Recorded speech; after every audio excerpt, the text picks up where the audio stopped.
Hello, everybody, and welcome to another tier list on the story mode. We're continuing that MCU theme, and this video we're going to be talking about every MCU villain, or for the most part, every villain who has played some form of role in the MCU. We'll be ranking them in a tier list format. But before we do so, please hit that like button down below. Subscribe to the channel for more content. I'm going to be posting a lot of random things up here. If you've enjoyed my other tier lists, a lot more. I love doing tier lists because it allows me to talk about so many different things that I don't normally, or I would have to make very specific videos to talk about. I could talk more broadly here.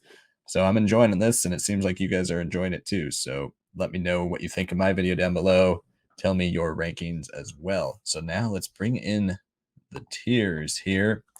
It's pretty much the same quotes as last time for the MCU rankings, although I did change the top to perfectly balanced, as all things should be. Those are the best of the best villains. Always only do 5 at the top. It doesn't have to be 5, but I can only do maximum of 5 up there. That's my rule I put on myself. And then I changed the A to a Loki quote because I wanted some Loki in here. I'm the monster parents tell their children about at night. Everything else is the same, and we go all the way to F. There are a ton of characters here to talk about. So without further ado, let's just get into it because it is going to take a while, and I'm going to try to speed through some of these. The first one is Raza, who is the billed as the main villain of Iron Man. Was one of the leaders of the Ten Rings. He is, but he gets killed pretty much about halfway through the movie. Good villain, has a good presence, I would say, is kind of menacing, but doesn't really do anything super memorable.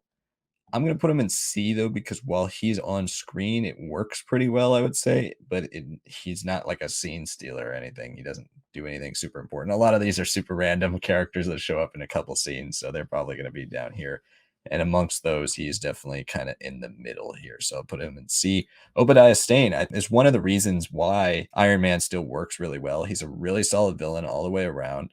A good mirror for Tony Stark. I think he works well in that regard. There, it is like your typical origin story villain where it's a bigger or more villainous, meaner version of your hero who's the main villain. The Ironmonger is very much so like that, like the Reverse Flash, like Bizarro, those types of villains. But I think it works pretty well in this movie. Sure, in today's context, it might feel a bit simple, but I think still, for the most part, if you were somebody like me who watched this back in 2008, I've always remembered Jeff Bridges' Obadiah Stane and his Ironmonger. So I'm going to put him in B. I think he's one of the better villains we've gotten. Rest in peace, William Hurt, his Thunderbolt Ross. Thunderbolt Ross was a character that I think is done pretty well in Incredible Hulk. One of my favorite parts of Incredible Hulk, if I'm being honest. And it's so good that he's been brought back in so many things, from Civil War to Infinity War to Black Widow. It's a character that I know they had a lot more grand plans for. I'm not, somebody let me know down in the comments. I'm not 100% sure if he's in She-Hulk or not before he passed away, because he just recently passed away. I'm not 100% sure if he's in She-Hulk. It's kind of a bummer we never got to see his version of Red Hulk, but I do really enjoy this character. I think he's one of those more consistent characters that really hasn't gone full villain yet, but works pretty well in that kind of gray area character, but more on the bad side of gray area. I like this character, but I don't know if I can put him anywhere up here because we never really got to see full villain mode. I'd probably put him in B, right behind Obadiah Stane. Abomination is one that I know a lot of people treat like he's a redeeming factor of the Incredible Hulk. And I guess so, because it's a good fight, but Abomination is barely in the movie at all as Abomination. Emil Blonsky's in the film, but is not super effective, I would say. Tim Roth's performance is good, but it's not anything incredible. Then the fight with Abomination is a really good fight. It's one of the better Hulk fights we've seen, because it is Hulk being able to match himself with somebody who, he can actually go toe to toe with. I just never thought Abomination really leaves much of an impact besides that fight. I would like to see more still. I'm glad we got the redesign of Shang-Chi. I'm looking forward to his appearances in She-Hulk. Still, for me right now, though, this could change. I'm going to put him in C. Whiplash is another one that I actually find to be more memorable than Iron Man 2 is. I would not say he has too many layers to him. He's not that interesting, but I think they did the best they could with such a simple design and such a simple character. Let's put him. I don't think he's up here with these characters, but since he has more of a role than Raza, I think above him. I'll put him at the top of C right now. I think Whiplash is solid. Another character from Iron Man 2 that I absolutely want to see come back so badly is Justin Hammer. And I might be wrong. I'm pretty sure he was confirmed to be coming back in something, whether it was Ironheart or maybe Armor Wars, something. Justin Hammer, Sam Rockwell's performance as Justin Hammer is really fun, really good. I know he's basically like reverse Tony Stark in more of the flamboyant like playboy regard. That's the way Sam Rockwell plays him. Just Sam Rockwell's charisma, the way he plays, the way he acts, it works quite well. I would say this character has a chance to be up in B or A at some point, but I think still based on only having him in Iron Man 2 and him definitely being a side character in Iron Man 2, I got to only put him in C. One of the first characters I think is really, really well done. And if you include his appearances in Infinity War and Endgame as well, I think the Red Skull has been given a lot of material that works quite well. One of the best phase 1 villains, I would say, if you don't, I mean, we're going to get to the best of course, later here, but Red Skull definitely stands out amongst all of the phase 1 films that aren't filled with Loki. So I don't know. It's tough because I don't think too many of the Marvel villains really deserve an S tier in most cases when you talk about greatest comic book villains or comic book movie villains of all time. But since a tier list, the nice thing about a tier list is it's relative to what you're grading. So an S tier might not necessarily be like the best villains ever, but it's the best in the MCU category. So definitely not S tier. I'm not saying he's S tier, but I think I definitely like him more than Thunderbolt Ross and Obidiah Stane. It's just whether he's A and is he significantly better than these two. I think right now I'm going to put him in A. I'll see how this pans out. I don't really plan these out at all. I just gather the images and I go for it. So I'm not really sure who I'm going to put where, but I think for now I like Red Skull in this A. I think he's definitely in the upper echelon of Marvel MCU villains. And I mean, if you're going off the comics too, he's definitely in the upper echelon of Marvel villains. Arnim Zola is a character I really, really wish they did more with. I think he's really well done in Captain America, the First Avenger, as, his human form. But I really love that they brought him into Winter Soldier, and then we've seen some stuff in What If as well. It's a character that I think has a lot of interesting stuff to do, especially like if you could have brought him into Falcon and the Winter Soldier, something like that. We haven't really touched on Hydra ever since the whole like Hydra takeover of Shield in Captain America, the Winter Soldier, which ultimately didn't really play into anything besides maybe Agents of Shield, which is kind of fringe MCU canon. We're not even really sure how much it really is canon. I like the idea of Arnim Zola, I think, better than he actually really does anything in the MCU. So I think because of that, I'm going to have to put him in C.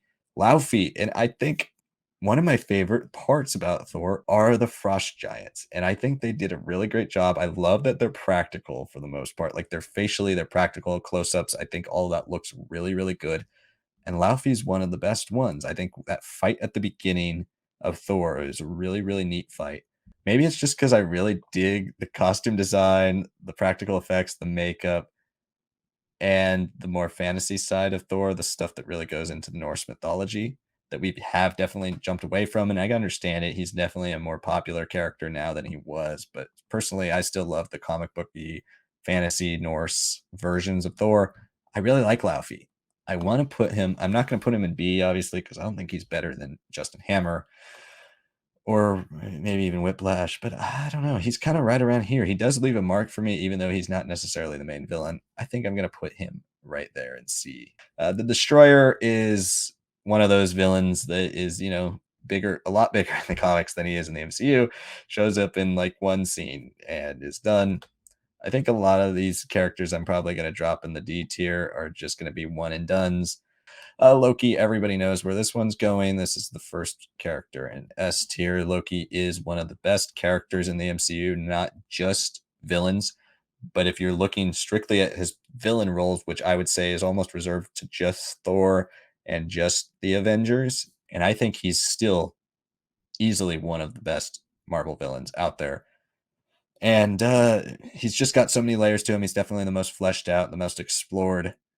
Part of it has turned him in a bit into an anti-hero, so I will have him on my heroes tier list as well. But I think in his strictly villainous roles, his performance in Avengers, Tom Hiddleston in Avengers, is one of my favorite MCU villains still. And I think he's very underrated in the first Thor as well. He's very sympathetic. I like what they did a lot there. He's definitely an S. I lumped all the Chitauri together because they are just kind of a mass of aliens.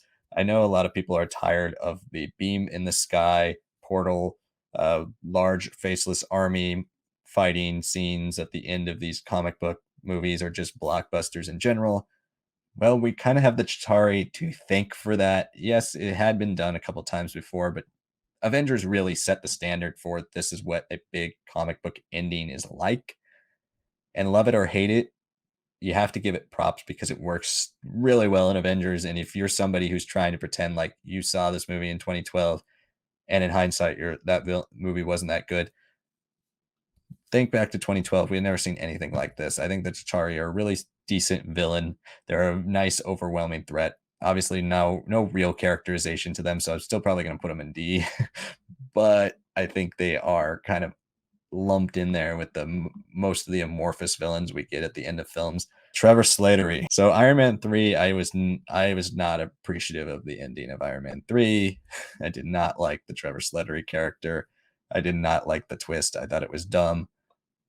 I thought for such a menacing character they had set up an extremely, extremely haunting character, a character that seemed like he was unstoppable. To have it turned into a joke was really, really disappointing to me. Not going to say I hate the character anymore. I think what they've done to redeem the Mandarin, both in Shang-Chi and in the short films, they've done enough to really, give us another layer to it, but still, as this character really only is a villain in Iron Man 3, I have to put myself back in that mindset of 2013 sitting in the theater and remembering how extremely disappointed I was seeing this reveal.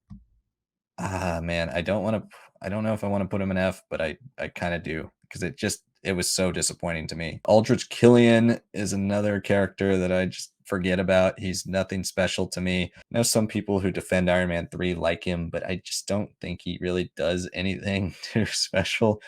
At least he has a couple more layers to him than some of these other characters, but still I don't feel confident putting him in the C tier just because I'm not a big fan.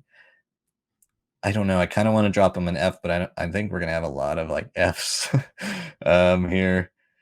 So I think I'll put him at the bottom of D now. Malekith. Everybody likes to point to Malekith as the absolute worst MCU villain, and you're probably right. He's one of the worst because he just has, like, as much as I'm not a huge fan of Aldrich Killian, at least he has some characterization to him. Malekith is just so incredibly bland. Looking at his comic book counterpart as well, especially in the Jason Aaron run where he's just so zany and weird, I think they could have gone that route and you would have seen a nice, like, I think Malekith from the comics in the hands of like Taika Waititi would have been really interesting, that personality. So wrapping up Thor the Dark World, this is Kurse, who again, kind of like Destroyer and Chitauri, doesn't really have any personality to him. He's one of those big, hulking monsters that ultimately you overcome in the end of the second act or something. We know the type of villain he is, and he serves that purpose. He's fine. So it's either F or D.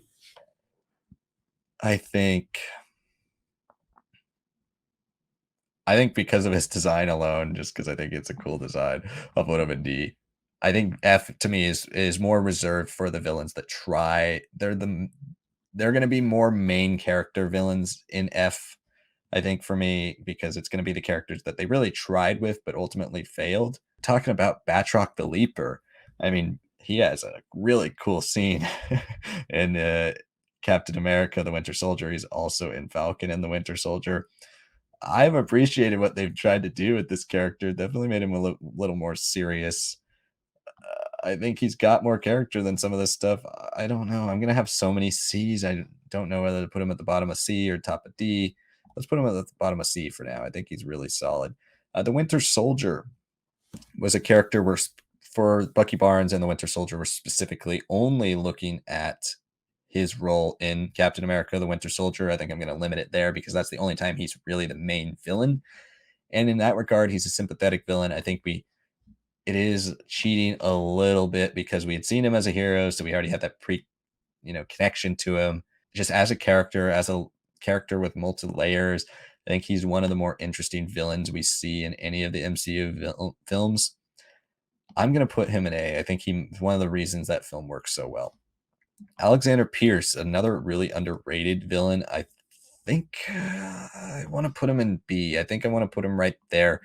It's a character that's never really come back in anything too important. He's never really had a big role in the MCU. I think he could have a bigger role. I don't know how much Robert Redford wants to be back in the MCU. Okay, so we're hopping into Guardians of the Galaxy, and the first one is Korath, who is another one of those kind of characters that doesn't really have any real characterization to him, but he's a bit more fun. I think James Gunn writes most of his villains pretty well to at least give them some type of personality quirk. He's not anything special, but we do get to see another side of him in Captain Marvel as well. I'm going to drop him definitely in C. Let's put him here for now. I think that's a solid spot for Korath. And Ronan the Accuser. I know Guardians of the Galaxy and Ronan sometimes get a bad rap, and I'm not really sure why, because you look at most of these MCU villains, he has as much of an impact as anybody. Yes, he is one of the more strictly villainous characters. There's not too many redeeming sides to him. We don't really get to see any good sides to where you're like, yeah, I completely agree with you, Ronan. Your plan has its redeeming qualities. No, there's no real gray area with Ronan. He definitely is a bad guy. But I feel like amongst a lot of these like bad guys, these guys who are just like purely bad, a lot of it is the aesthetic. I like the costuming. I like the performance by Lee Pace. I think it is fun to have such a serious character mixed with the Guardians. All of that works quite well for me. I'm going to put him in B. Nebula is another one that's hard to really look at as a villain, kind of like Bucky. I think specifically if we're looking at Nebula as a villain, we're going to specifically look at Guardians of the Galaxy Volume 1, maybe the first half of Guardians of the Galaxy Volume 2, but Volume 1 is mainly her strongest villain role. Definitely always got Asajj Ventress vibes from Nebula, the way she's performed, but not nearly as interesting as that character in those early movies. I think she's a solid henchman in Guardians of the Galaxy Volume 1, but ultimately she's way more interesting when she turns anti-hero versus villain. Still, I got to put her up in B because she is a solid character. I think I'll put her right in front of Ronan. I think that's a fair spot. The Collector is one that nothing special. He doesn't really do anything of note, and nothing too villainous of note, I would say, which is also a reason why he'd probably be lower. I think I'll drop him in C right in front of Raza and Batroc. So here's Strucker, and Strucker, another one that doesn't really ever get to shine. Decent in the couple scenes he's in, but I think he is still pretty much a non-character. I'll put Strucker right there in D. Nothing too much to talk about. Ultron is going to be one, though, that is quite controversial. I know a lot of people hate Ultron. I never really gotten why. I think he's a lot more interesting, a lot more philosophical than 99% of the MCU villains we've gotten over the years.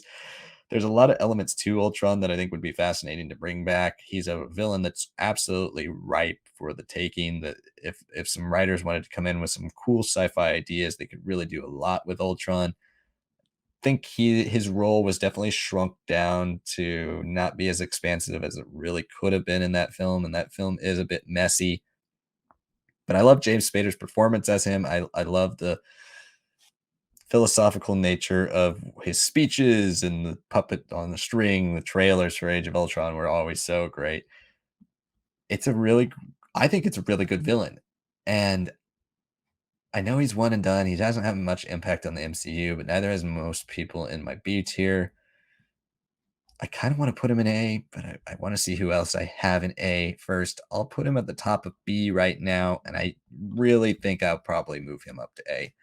Yellow Jacket is another one that I think is a little underrated, but still pretty average.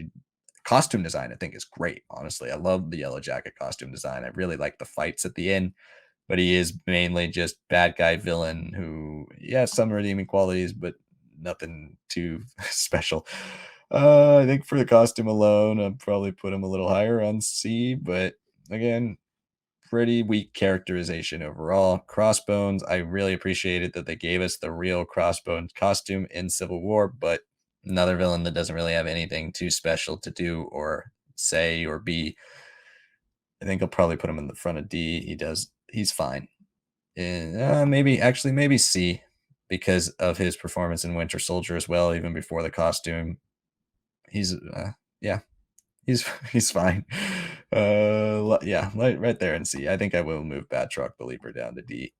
Baron Zemo. I think this has always been one of the better MCU villains that we've ever had. Very underrated. I'm glad he got the recognition he deserved in Falcon and the Winter Soldier.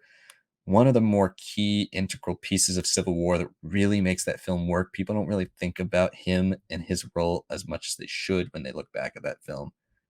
I'm going to put him in A. I think he's one of the better villains that the MCU has ever had. He's very menacing when he's on screen.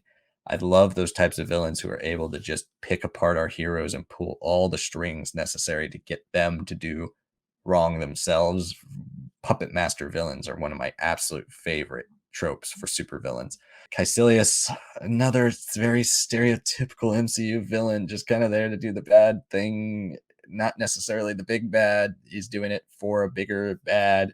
I think because it's Mads Mikkelsen, you get more out of this character than you really like. The character is given, like he pulls a lot out of it that really isn't there.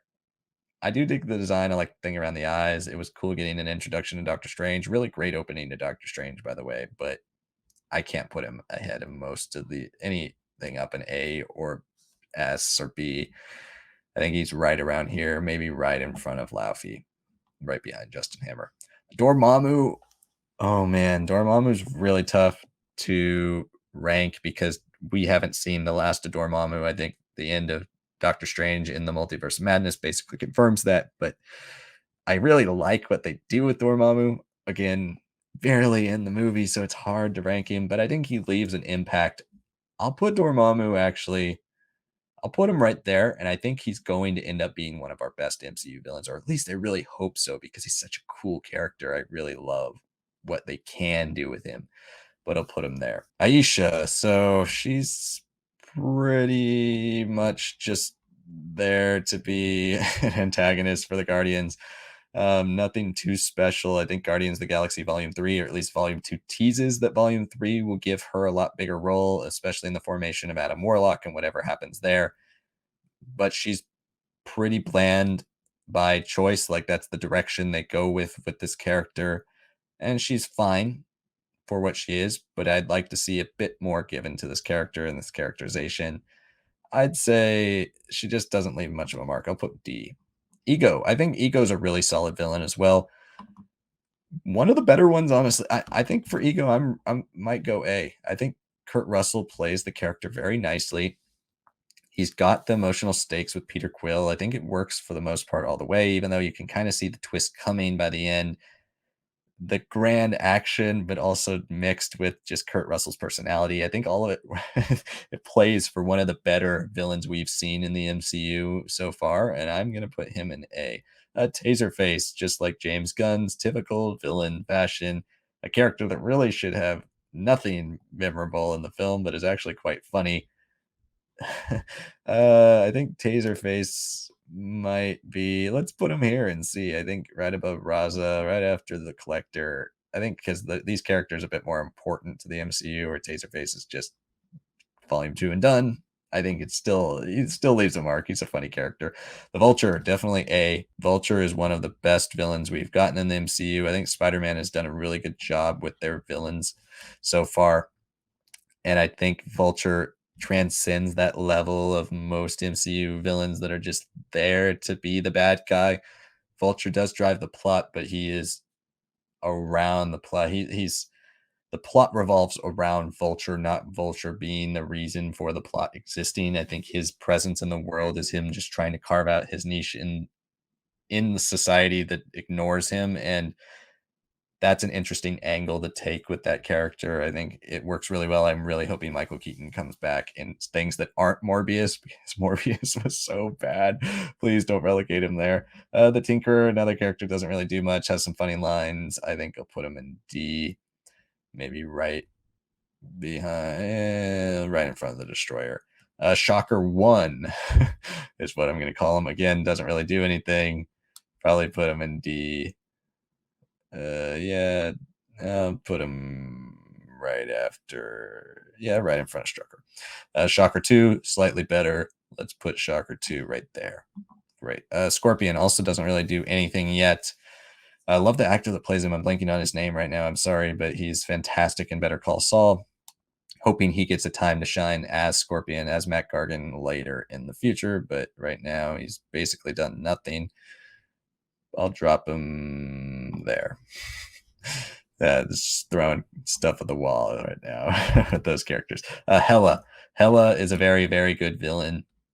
Definitely amongst the upper tier. I think an A for sure. Yeah, I think I'll put her towards the front of A. I think she is quite good for what she does. And I love Kate Blanchett's performance. I think she's very, very strong, and she elevates a lot of the material of Ragnarok. A lot of the more emotional, heavier material she's able to deliver, as well as performing the comedy quite well. One of the reasons Ragnarok works as well as it does. Scourge is another one that's definitely bigger in the comics, or at least, more interesting. He's very much so played for comic relief here, but it's a good comic relief. I think he's a solid, decent character. Hopefully we see more in the future. I'm dropping him in C. Jeff Goldblum's Grandmaster. Jeff Goldblum, purely just because Jeff Goldblum is so much fun and plays this character so interestingly, so completely different than the comic books, by the way, as well. I gotta at least put him at the top of C, might even go B. I think I'm gonna put him in B. I'll put him right there. I think Grandmaster, Jeff Goldblum's Grandmaster, definitely has a lot of future. Be very, very funny. Topaz, as a henchman character, she's definitely more memorable than most, but also not the most villainous. I'll put her at the bottom of C. Surtur, another character that could have been a lot more interesting, a lot deeper, a lot darker, but I like the way he looks on screen. Definitely relegated to a smaller role than he probably should have been. But amongst the rest of these C tier villains, I think he's around here. Let's put him right in front of Korath. I think that's a good spot. Ulysses Claw, solid villain, not as big of a role as we were all expecting, but I think at least deserves a B. Probably put him right at the bottom of B. And then we've got Killmonger, who everyone agrees is one of the best MCU villains because he's got multiple layers to him. And really, if you look at most of these characters, a lot of these ones in A are mostly more one note than two set. Like, they don't have too many redeeming qualities to them, but they've got enough to make them sympathetic. Vulture, I think, has a lot of redemptive qualities, a lot of sympathetic qualities that you can look at and really feel for him. But Killmonger and Loki are easily the two so far that we've looked at on this list that have the most sympathetic qualities. I don't know who else is coming because I don't think Killmonger has the impact as a traditional villain as much as he really a lot of people try to sell him as. I think as a character, as the character of Eric Killmonger, he's very interesting, but as the villain Eric Killmonger, I don't know if he does anything that's super unique or that interesting. So that's where I get torn with this character because I don't know if I would necessarily put him in the S tier of comic book movie villains. But I think he's significantly better than a lot of these A ones. I think I'm going to put him at the top of A right now and see who else comes on S. Thanos is definitely S. Both the most menacing villain we've ever seen in the MCU, the catalyst for the entire phase 1, 2, and 3 of the MCU, basically the catalyst for the entire Infinity Saga. Very interesting two-note character as well. Got some sympathetic qualities to him, but just purely a badass. I mean, he was everything we expected and more. Josh Brolin's performance, very, very good. I would be shocked if anyone doesn't have Thanos at least in their A tier. But I mean, S to me, he's the best villain we've ever gotten in the MCU. Corvus Glaive is a character that's far bigger in the comics. If you've read the Hickman Avengers stuff, where a lot of the children of Thanos appear regularly, Corvus Glaive is definitely their leader and the more interesting of all of them, really. But he's definitely a one-note side character in Infinity War. Has a couple cool moments, nothing too great. Definitely a C tier character. Let's put him right at the right behind Crossbones there. The same with Proxima Midnight. She doesn't really do anything that special either.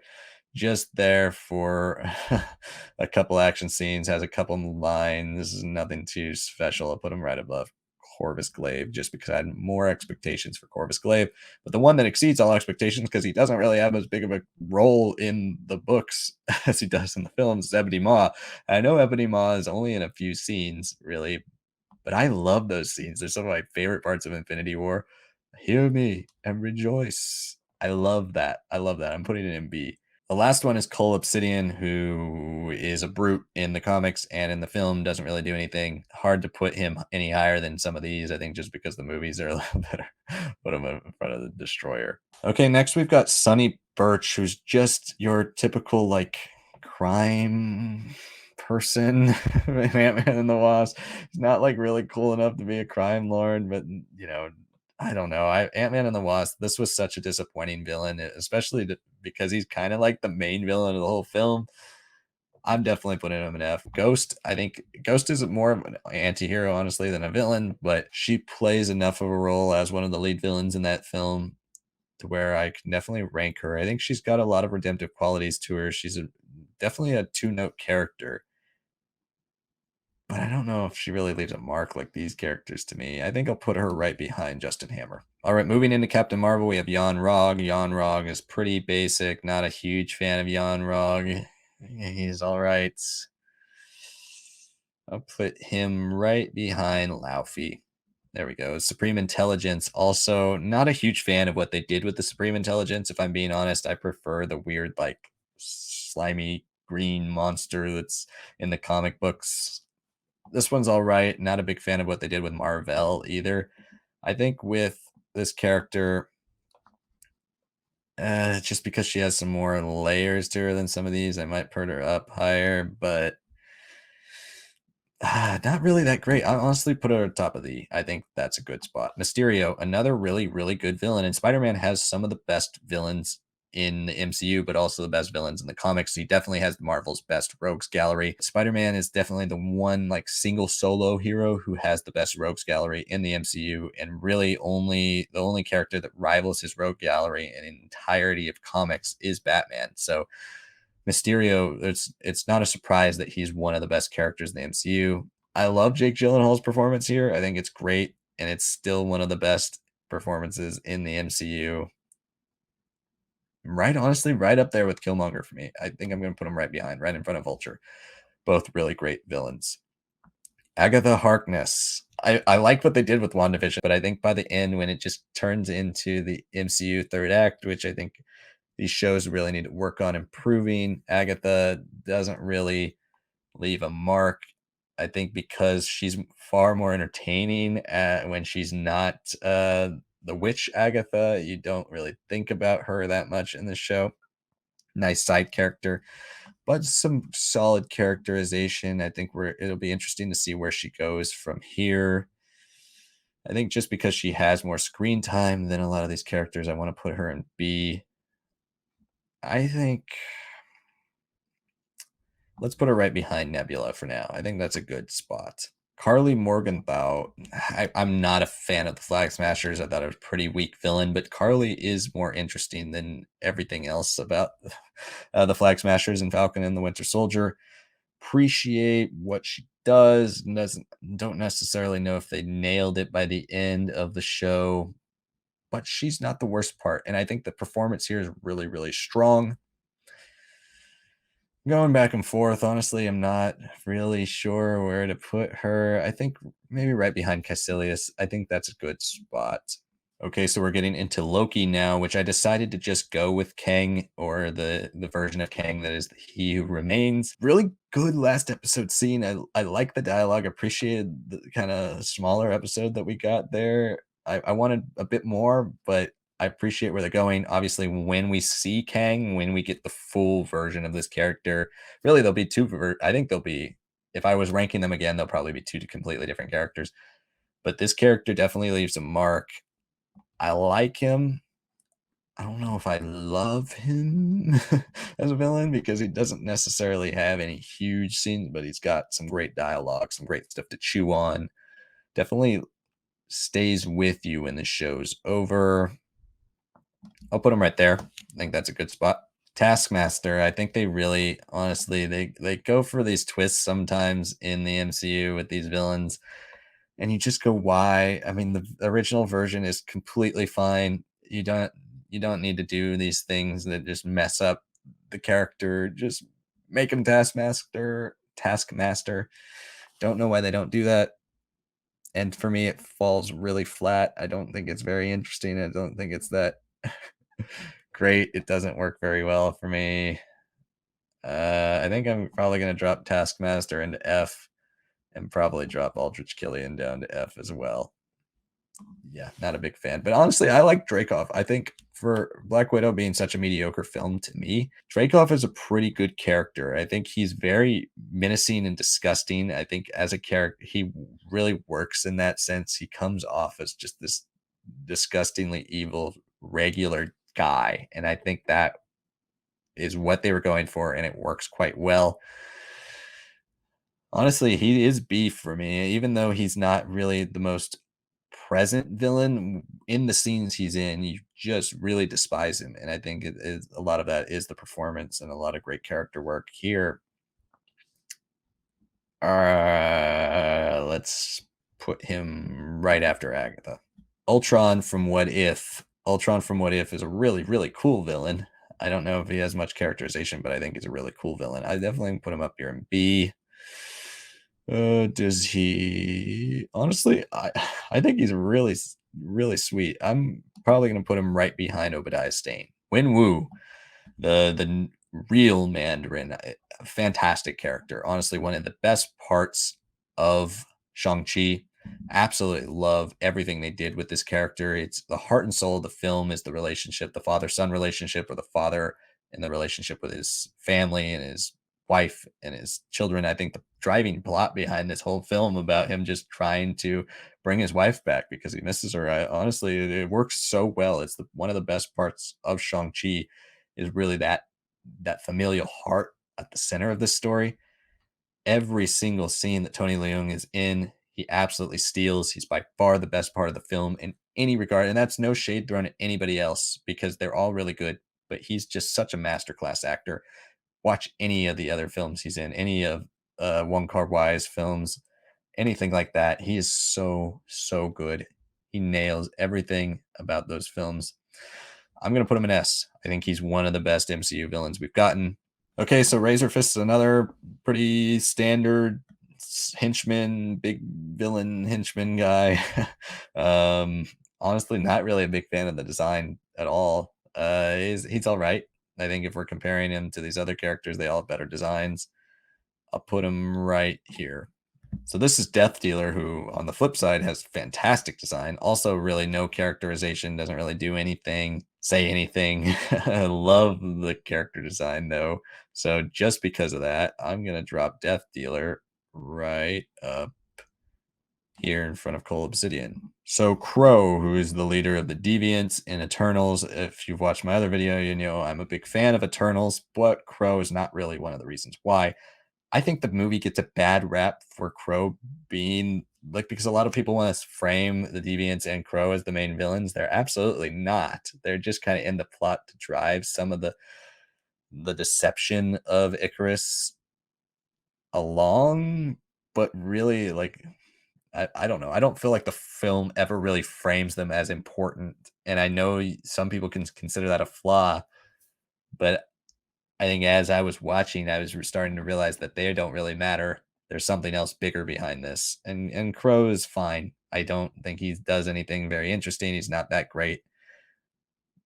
The CGI is also not that great on Crow. I think I'll put him right at the top of D, and I'm fully willing to admit he's one of the weaker elements of Eternals, but in an overall really good movie. Arsham's a villain that we don't really get to see much of, but just the pure potential of this character excites me to no end. I am so excited to get into the cosmic Marvel stuff. Like Thanos gave us a taste, Guardians of the Galaxy and Thor have given us a taste, but Eternals really promises so much. I can't wait to get to Galactus and the rest of the Celestials and all this stuff. Oh my gosh, I'm so excited about what Arsham can bring. I love every single scene Arsham is in. But that being said, doesn't have that much characterization. I wouldn't say he's a great character in this movie, but I think when we're looking at a lot of these C tier characters, they're not great. They're just kind of either badass or they've got a couple scenes that are good or they serve their purpose. Arsham steals so many scenes for me. Honestly, I think this is a really cool character, really cool design. I'm loving seeing some of this Kirby stuff just come to life. I really want to put kind of like Laufey for me. I really want to put Arsham way up here, and I think I will. I think I'll put Arsham right there. Tell me what you think of that in the comments. Icarus. I think Icarus is a really good villain. I don't understand I mean, obviously very different from the comics. His role, but I love the idea of this like Superman like character just being blindly obedient to what he feels he's been bred for and what he feels he has to do. His destiny, he's got the weight of the world on his shoulders, something larger than protecting the earth, and it causes him to collide with the people he loves. And I think that all works really well. It's heartbreaking. Honestly, the Cersei Icarus stuff really works quite well for me, and I think it's quite sad. I love when he flies close to the sun at the end of the film. Oh man, I know it's going to upset a lot of people. I think he's better than mostly everybody in this B tier. I really want to put him in A. I think Icarus is one of the reasons why the film works so well for me. I don't know if necessarily the twist works that well. Like I feel like the twist feels a bit forced, but the character of Icarus to me is one of the best parts of the film. Just seeing his whole journey. I really appreciate that. Man, it is definitely tough, and I know I'm going to upset some people by doing this, but I'm putting him in A. Maya is another character who's not fully a villain, kind of turns into an anti-hero at the end, is going to be an anti-hero or just a pure hero as Echo in the Echo show. Solid character, nothing too special in my opinion, but enough good characterization to probably drop her in B. Kazi, another like better than average henchman character, but does he really stand out from the crowd? Probably not. Probably put him right behind Taserface. Eleanor Bishop, who ends up being one of the main villains of Hawkeye. I feel like we all saw that coming from a million miles away. Vera Farmiga is a great actress, but this character's not that interesting. She does enough with the material, but I'll probably put her. Let's put her right in front of Abomination. It's fine. Kingpin, not a big fan of what they did with Kingpin, to be honest, at least in his personality or the way they've staged him. I do like that we've gotten some like real fight scenes with him. I like seeing him just be this brute, this beast. Still a little too slow moving for me. I wish they kind of enhanced some of the fight choreography with CGI because Kingpin is like supernaturally athletic and agile and fast and strong for what he looks like. Everybody thinks he's this huge humanoid blob, but he's really this fierce warrior. And I like seeing that. Like he goes toe to toe with Spider-Man and Daredevil constantly in the books. I would have liked to seen a bit more. He's kind of just a lumbering brute in this, not too much to him. I also would have liked to see a bit more of the smart side of Kingpin, the side we've all fallen in love with in the Daredevil Netflix show. Just, to reiterate, I'm only ranking his appearance in Hawkeye because we don't really have a real confirmation of the nature of Daredevil as the Netflix show. Like it's not really canon. It's kind of in the canon of the MCU, but not really. It's right around there. So I'm really only looking at Hawkeye for Kingpin. Otherwise, he would absolutely be S tier. But just looking at Hawkeye, I think it's kind of disappointing what they did with him. It could have been a lot better. I'm hoping for a lot more, especially in the Daredevil show that was just recently announced to be coming out. I'll put him probably in C. Let's put him right behind Surtur. J. Jonah Jameson. Oh my god, he's one of the best. He's one of my favorites. Loved everything about J. Jonah Jameson, and he actually is such a great villain in No Way Home. He really is. I think they did such a good job with him in No Way Home. I really want to put him up here. I probably will put him right behind Obidiah Stane, maybe right here. Let's put him right behind Thunderbolt Ross, just because he hasn't had that much of an impact yet. But I really love what they do with him in No Way Home. Doc Ock is another character that we're not ranking the Tobey Maguire movie appearances. This is purely from No Way Home. So Doc Ock, another really good character, doesn't necessarily get too much time to shine, but his moments on screen, more so as an anti-hero than a true villain, really work. Alfred Molina still kills it in this role. I'm going to probably put him right behind Jeff Goldblum just because he's great in the film, but he doesn't really have too much villainous stuff to do. But really dig what they went for there. Norman Osborn and Willem Dafoe's version of Green Goblin. Not only do I think this is just as good as anything he does in the first Raimi movie, I actually think it's better. I'm putting him in S. He's fantastic. He's one of the best parts of No Way Home. Absolutely love everything he does in that film. And I love that really he is the villain behind the entire movie. And it's kind of a secret Green Goblin movie when, billed as this entire like Sinister Five movie from multiple dimensions. Really, Green Goblin, Willem Dafoe's Norman Osborn is at the heart and soul of everything bad that happens to our characters in that film. And he is the final obstacle they have to overcome. Absolutely love what they did with Norman Osborn. He's in my S tier. Electro, Jamie Foxx's Electro is definitely enhanced in these films. I would say go as far to say he's enhanced enough to put him in B, but not enough characterization for me to really raise him up to some of these levels. And he's not the main villain, so can't put him too high. I do love what they've done with Sandman in No Way Home. The fact that he is made completely of sand, I really like that. But also doesn't really do anything too crazy. Is one of the smaller villains in that film. Leaves a mark, but nothing too special. Probably put him right in front of Crossbones. The Lizard also doesn't really do anything, barely has any lines at all, is kind of just there to be a punching bag. Wish he got a bit more characterization because it could have been interesting, but he definitely is the one that is given the least to do. He's not even in the apartment scene.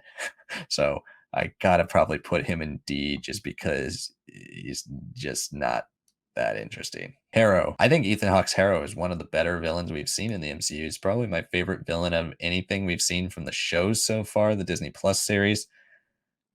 I'm gonna drop him in. I think I'm gonna drop him towards the top of B. Really like what they did with this character, to be honest. I thought he was creepy, he's weird, he works quite well. Everything, all their fight scenes, yeah. I'm not 100% sure where I want to set him. I kind of like him right here. Let's put him there. But I think Ethan Hawke does a great job. He chews up that scenery. He's a lot of fun. And Ammit is a character that once she's finally revealed in Moon Knight, everybody's big complaint about the last episode of Moon Knight is Ammit. She just shows up and then is immediately defeated, and it's just a big CGI fight. I think the way they staged it, a lot of that's really cool.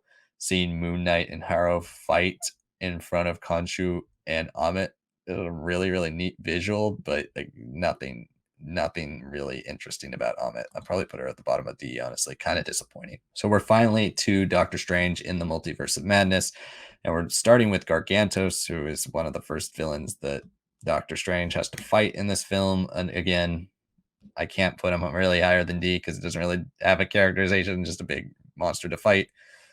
But I think I like him more than most of these other monsters to fight. I kind of want to put him right behind the Chitauri. Let's do it right there. Wanda Maximoff. So Wanda Maximoff is another one very tough to really define when she's a villain and when she's a hero. But I think she's one of the grayest characters we have in the MCU. And I think it really helps her deliver in her emotional moments in Doctor Strange and the Multiverse of Madness. Like I said in my initial tier list, where I kind of gave a mini review, I wish there were more moments because we see her kind of have some finality in WandaVision to the whole journey of her coming to terms with her grief, with letting her children go, with letting Vision go.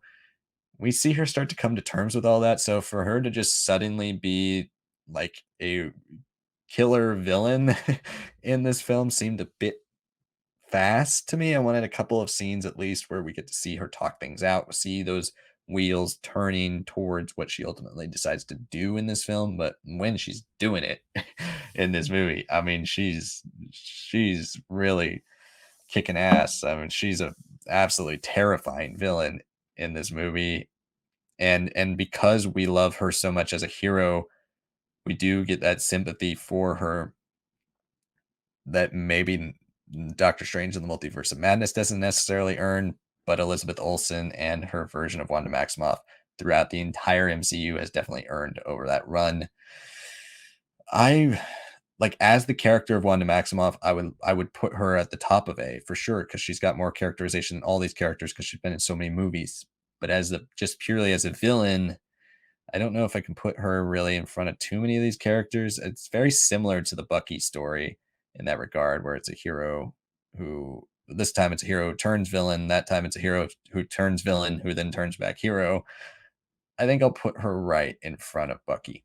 I think that's a good spot for her. So finally, we have Sinister Strange, the character that we've been referring to as Doctor Strange from another dimension who has a third eye.